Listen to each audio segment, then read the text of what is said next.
Hi, Goddess of Awesome here, and today is April 15th, 2018. It's a Sunday, and just spent a little time with my brother. I found him last night. I finally ran into him Thursday morning, a few days back. I seen him right after I got out of the gym. He was pulling cans out of trash cans. I guess that's what he does now. He recycles. And when I saw him, I was so surprised. I hadn't seen him in a while. So I flipped a Yui and came back and said hello. I had some food in the refrigerator that I didn't know what to do with. Meat food. I don't eat meat. I had some Lunchables I got from my niece when she came to hang out. She never ate them. And I didn't want them to go to waste. And also I had a gallon of milk, a quart of milk. So I was glad to run into him on Thursday, because I didn't know what to do with that food. So I gave it to him. And, he had stopped by a couple weeks ago wanting to take me to a birthday lunch. And then I said maybe we could do a movie too, which he seemed like he was into. And so I hadn't seen him since Thursday. Actually, every day since Thursday I've driven around looking for him a little bit, which I don't have time to waste, and I don't have gas to waste, and also gave me a headache driving in circles, literally headaches. So I just stopped looking for him. I prayed yesterday morning. I'm like, let me just run into him, God. Please just make it easy. I can't keep looking for this guy, So I'm getting ready to go pick up my stallion. Tomorrow I'll be leaving. I'll be taking you with me. We'll be going together to go pick up my boy. And I went to get an oil change yesterday afternoon, late afternoon, and lo and behold, I passed by my brother. Shocking. So I pulled over and said hello, and yeah. I'm supposed to get my car fixed, but the mechanic I just saw yesterday said that it's going to be all right. It's not in dire straits. I mean, it definitely needs to be fixed, but I could use my truck a little bit. After this big trip to Utah to go get my stallion, I'll just be doing normal stuff with my truck, like going down to the gym, which is a couple blocks away, and going around the corner to the market. That's all I do, It's the only places I go. So I'll fix my truck when my new site goes live. It will just have to wait. So with not anticipating, now knowing that my truck can make it to Utah, I'm not going to have to rent a truck tomorrow, so that saves me a penny. So, a huge, big penny. So I figured, I feel sorry for my brother. Maybe I should buy him a pair of pants, He looks awful. Dirt-ified. Just street person, So when I seen him yesterday, I thought, okay, maybe we could do a movie today. Today's Sunday. I kind of would have took him for a movie yesterday if I had ran into him in time. So anyways, we went to Walmart yesterday. I needed toilet paper and paper towels. I ended up getting him a $10 pair of pants, some socks, some underwear, and a $5 shirt. So I told him maybe we could do a movie and lunch today, which he was happy for. And I took him down to the laundromat, washed all his grimy clothes. I wasn't going to stick that stuff in my washer. It's foul. Street. All sorts of street. Who knows what he sits on. So I was happy to help him, Yesterday's visit went all right. At the end of the visit, he gave me a really great hug. I got a really great hug just now. In fact, he gave me like 3 hugs in one hug. I got lots of squeezes, like real, true, loving squeezes, My brother definitely could use a friend. He doesn't have any friends, And so he came over this morning right after I got back from the gym. We agreed that he could be here waiting for me for when I got back from the gym. So rolled in around 8:40.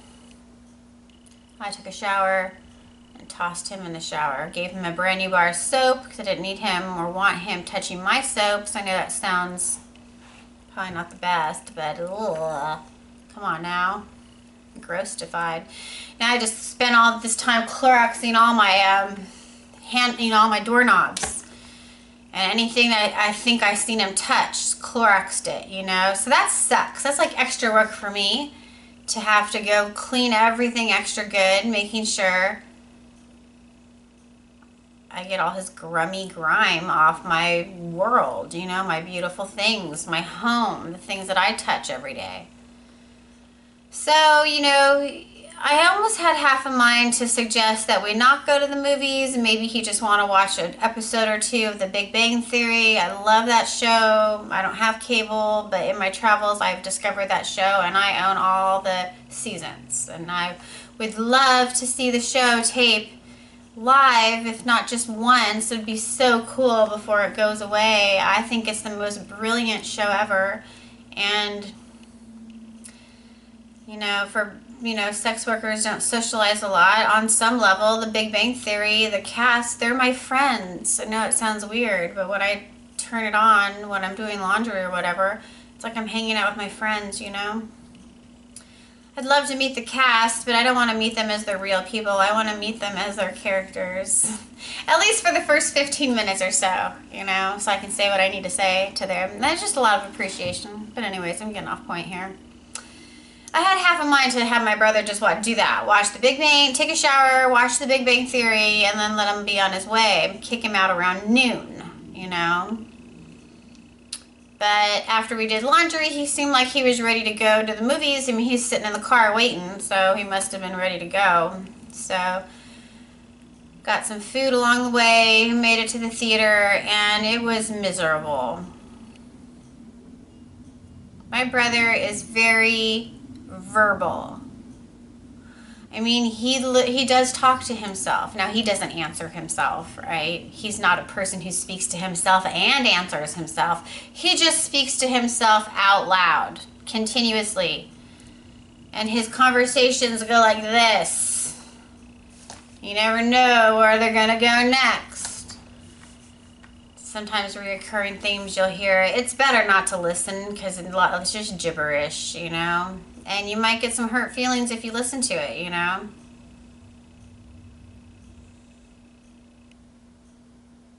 Yeah, in the movie theater, I can't even believe I heard this, but he said, everything was fine in the family until I was born. Yeah, I'm the bitch who just fed him this morning and took his ass to a movie theater and bought him some new clothes and some new underwear and let him take a shower in my house. But everything was fine in the family till I was born. See, he says a lot of hurtful, mean things. So on some level, I don't blame my mom, I guess, for not wanting to deal with him anymore. Like, I'm 39, so he's probably 44, 43. You know, he's a pain in the ass, you know. And he literally is one of those homeless people who are out there on the street talking to themselves. The ones that you are scared to walk by. Yeah, that's my brother. Now, my brother is not a dangerous person. You know, if he was a dangerous person, he'd be in jail, right? He would have done something awful to somebody and acted out dangerously and wouldn't be roaming the streets, you know, the public at large. But my brother is not dangerous, so he may sound scary, and if you listen to his words, you may get confused, or it just doesn't make any sense, you know. He's very delusional. He really is, unfortunately. You know, I wish there was some kind of psychotic medicine for him, psychotherapy medicine, but even if there was, he probably wouldn't take it, you know. Probably the better thing for him is just to have a few doses of alcohol a day, unfortunately, you know. And when I mean doses, I mean just an ounce. 1 ounce here, 1 ounce there. Like some people take a prescription drug 3 times a day, something like that. Or herb, you know, marijuana maybe for him. Probably better marijuana than anything, to tell you the truth. You never really see a marijuana person getting violent or out of control. They're pretty mellow, stoners are, you know. But yeah, we just went to the theater, and I figured, you know, I wanted to see A Wrinkle in Time one more time. I only seen it once, but I just loved it so much I wanted to see it again. I'm not a big cinema movie, go to the movies kind of person, you know. I don't have time usually. I don't have time, and I don't have a lot of interest, you know. even though I did study it for a while. I was RTVF major. I've done all sorts of courses on cinema and literature and film.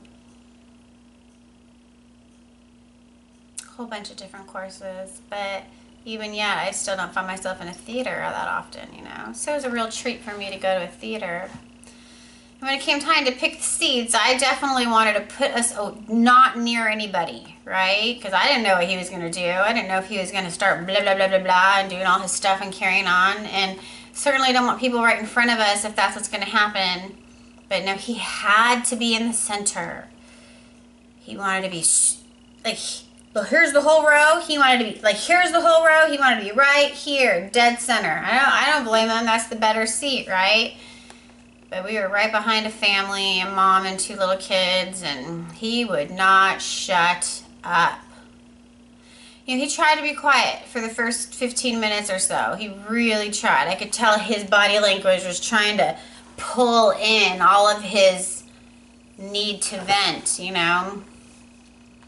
But that only lasted so long, and then he just had to comment on things that were going on the screen, had to comment on all sorts of stuff. He had his chewing tobacco, so he tried to do that, and then he dropped it, and then he couldn't find it because it was dark, and he's just a ruckus, you know. And towards the middle, this is when we left, right after that, he decided he was going to lay down on the floor of the feet, which disturbed the people in front of us because he kept hitting the seats, and now he's laying down, and now he smelled, you know, even though he took a shower, and I told him to wash himself 3 times, you know, boys in general, but some boys more than others, you kind of have to tell him and remind him a few things. Not that we want to, but I just knew if I didn't tell my brother, hey, make sure you scrub yourself really good, do it 2 or 3 times, make sure you wash your hair twice, use the shampoo. Like I actually had to specify what needed to be done. I should have told him to wash his beard. I meant to, and I forgot. So maybe that was the part that still smelled. I have no idea. But even though he took a shower, it didn't smell like, and he was wearing brand new clothes, it didn't smell like it at all. He smelled just the same. Just this homeless, permeating odor, you know. So I tried to endure that as best I could. You know, I tried to be nice to him. When he lay down on the floor and he started going into his fit, you know, of verbalizing and all that, I don't know what he's trying to do. Is he trying to go take a nap? Is he trying, I don't know, no idea. I could tell it was extremely irritating to everybody in the theater, not to mention myself. So I just made the call and I was like, hey, is this too much? Do you need to go? And he's like, I'm sorry. He's like, I know you want to watch the movie. I'm like, dude, it's cool. Let's just go, you know. Got up and went. He dropped his tobacco again, his chewing tobacco. Couldn't find it again, you know. I think he ended up just leaving it because he was just causing too much a ruckus. And no doubt everybody probably applauded, if not out loud, silently in their heads. Were so thrilled to see us walk out because he was a disruption the entire time. Then getting into the car, blah, blah, blah, blah, blah, blah, blah, blah, blah. Oh my God, the things that this guy can complain about, you know? So I tried to be his friend, and I did the best I could as a sister, but you know what? I don't need this. I am still very annoyed that my mom dropped my brother off in my neighborhood to be homeless in my neighborhood. So now I get to worry about him all the time.